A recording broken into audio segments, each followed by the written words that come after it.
Metro Exodus, the two kernels. Should you buy it?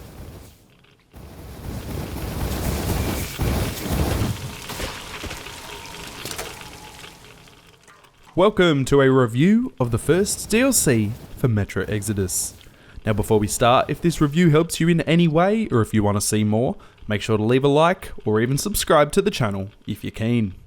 This review is in a 21:9 aspect ratio, so make sure to chuck it into full screen in order to experience the full cinematic feel. Metro Exodus, the two kernels, was released on August 20th, 2019.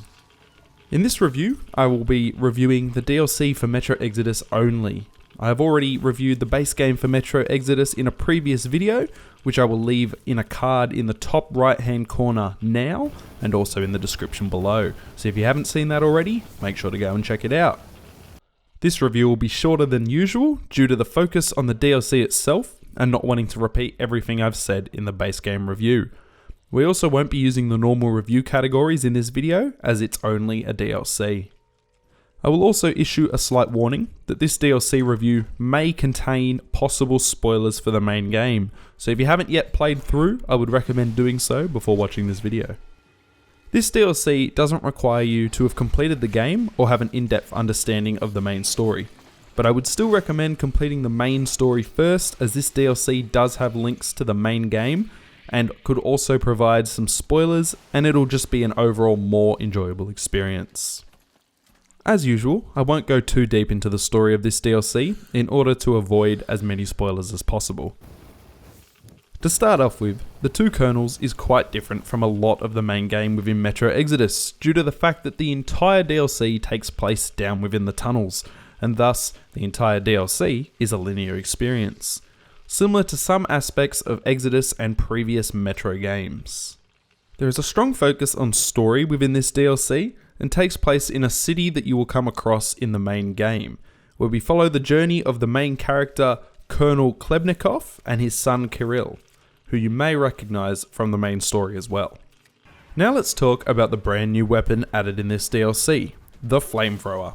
That's right, from the very beginning you're given a flamethrower to purge the tunnels of all things radiated. The weapon comes with a few different attachments that you can find scattered around that will allow you to increase its fuel capacity and pressure.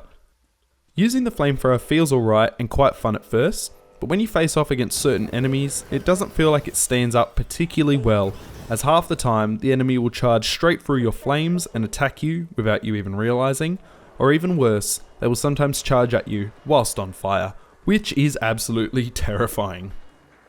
I did have one crash where I tried to pause whilst speaking to a character, and occasionally during a rather intense battle scene I ran into some stutter that could have also been my computer.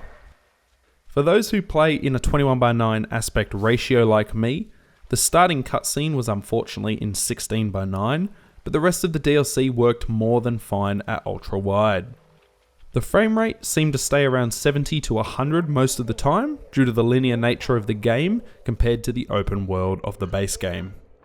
The name of the DLC relates to the linking of stories between Colonel Miller from the base game and Colonel Klebnikov, which is the character you play as, which I think helps to add some interesting lore and story behind certain aspects of the main game. The DLC is missing a few features from the main game, including the torch, the need to change your gas mask filter, and the backpack and map you carry around with you. This does make it feel like a slightly stripped down and less in-depth experience, unfortunately. Another issue I had was just how short the DLC was. I sat down one afternoon to play and was done in only a few hours.